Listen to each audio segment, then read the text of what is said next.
knowing this, that the trying of your faith worketh patience, but let patience have her perfect work. So yun daw pong pagsubok sa pananampalataya natin, ito ang nagiging dahilan kung bakit natututo tayong magtiis, mga minamahal. Okay?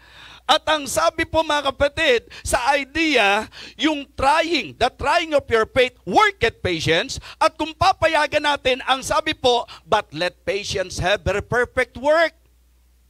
Diba? That you may be perfect and entire, wanting nothing. Hindi pala po pwedeng mag-mature ang isang mananampalataya na hindi dadaan sa pagsubok. So, ang pagsubok po mga kapatid, ang trials po, sa consistent na turo ng salita ng Diyos, hindi ito para ibagsak ka, hindi ito para sirain ka, hindi ito para papanghinain ka. Ang intention, ang goal, ang objective ng testings and pressures and trials sa buhay natin, doon pumahayag ang kasakdalan, ang pagiging spiritually mature. Diba? Ang sabi po ng 1 Peter chapter 5 and verse number 10, but the God of all grace, who hath called us unto His eternal glory by Christ Jesus, after that ye have suffered a while, ano raw pong mangyayari? Make you perfect, strengthen, establish, strengthen, settle you. So the intention of pressures and trials sa buhay po natin, napaka-positibo. So kaya yung pressures and trials sa usaping Kristiyano, positive po yan. So kaya hindi dapat sinusukuan ng pagsubok. Amen? Yan ang sabihin mo sa sarili mo. Hindi ako dapat sumuko sa pagsubok na to, na dinadaanan ko. Hindi ako dapat bumigay sa pressure. Kundi ang tama pala, pabayaan ko na ang pagsubok na ito, ang mga pressures na ito, ang magdala sa akin sa maturity. Ito pala ang po pwedeng maitulong nito. Kung magiging tama ang aking pagtanggap sa mga pressures and trials sa buhay ko, positibo ang magiging outcome, magiging mas matatag akong Kristiyano, mas magiging malago ako, at magiging makinang ako. Amen? Yes. Yun po mga kapatid. Kaya nga sa usaping buhay, yung mga sinanay sa hirap, makikita nyo yan. Iyan ang may mga tibay na maaasahan. So sa Christian life mga kapatid, sa pagpapatibay ng Diyos sa atin, dinadaan niya tayo sa mga pressures and trials. Kaya sa chapter 1, magandang medyo masentruhan po ninyo doon, yung pong usapin ng pressures and trials. My brethren, count it all joy when ye fall into diverse temptations, knowing this, that the trying of your faith worketh patience, but let patience have her perfect work, that ye may be perfect and entire, wanting nothing.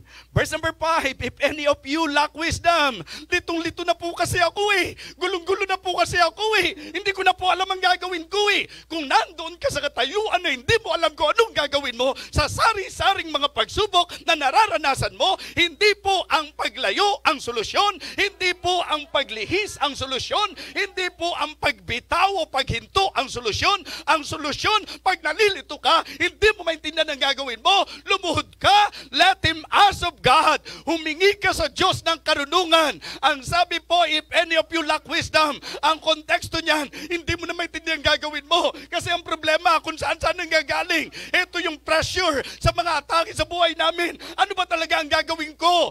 But let Him ask in faith. Hihingi ka ng karunungan sa Diyos, pero humingi ka ng may pananampalataya. Di ba kasi sabi ng verse number 5 if any of you lack wisdom, let him ask of God. Wala akong masama na may mga kaibigan tayong kinakausap. Wala namang masama, lalo na kung godly yan. Lalo na kung iyan po'y kasama natin sa church. Lalo na kung yung kinakausap mo naman spiritually mature. Wala akong problema doon. Pero ang dapat maintindihan po natin, kung hindi mo na naiintindihan yung nangyayari sa buhay mo, ang kailangan mo na ay kaliwanagang galing sa Diyos. Ang kailangan mo na talaga maintindihan mo yan sa pamagitan ng karunungan na sa Diyos nang gagaling. If any of you lack wisdom, let him ask of God that giveth to all men liberally and upbraideth not, and it shall be given him. Hindi ba nararanasan natin yan? Yung gulong-gulo tayo, para bang, alam nyo yun, yung halos ang pakiramdam natin, alam mo, nauupos na ako eh. Para akong kandilang mauubos na eh. Nauupos na ako. Parang sukong-suko na ako eh. Pero ang tanong lang, pagka ba sumuko ka, anong kalalabasan? Parang ang lalabas kasi, parang walang Diyos na po pwede tayong pangawakan. Kung susuko ka, parang sinabi mo na rin na walang magagawa yung Diyos sa buhay mo. Mga kapatid, alam kong may magagawa ang Diyos. Laging may magagawa ang Diyos. Diba? Kung ikay magtatapat at sa Kanya'y maglilingkod, alam kong may magagawa ang Diyos. Basta ang requirement lang, pag lumapit ka sa Diyos, but let Him ask in faith. Anong ibig sabihin ng asking in faith? Nothing wavering. Bakit daw? For he that wavereth is like the wave of the sea, driven with the wind and toss. Huwag na tayo magpaligoy-ligoy. Ang sinasabi, pag ikaw lalapit sa Diyos, tiyakin mo na wala kang alinlangan sa Diyos. Kasi nadadagdagan lang ang problema mo kapag kapatid Diyos, pag-aalinlanganan mo. Mga kapatid, make sure that if you will approach God doon sa mga pressures and trials in your life, make sure na lalapit ka sa Kanya, na kinikilala mo that He is, and that He is the rewarder of them that diligently seek Him. Kaya sabi ni James, but let him ask in faith, nothing wavering.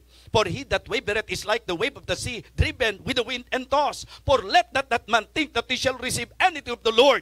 A double-minded man is unstable in all his ways. Mga kapatid, Hebrews 11:6. But without faith, it is impossible to please Him. For he that cometh to God must believe that He is, and that He is the rewarder of them that diligently seek Him. Mira, pwede ka na magpastor ah. Sinasabayan ako oh. Galing ng batang to. Hindi ko alam kung binubulong ng tatay, ano? Nakakatuwa yung mga bata natin, oh. Kabisado nila yung mga verses. Pero mga kapatid, gusto kong makita nyo po na ang sinentruhan ng James chapter 1 is about pressures and trials.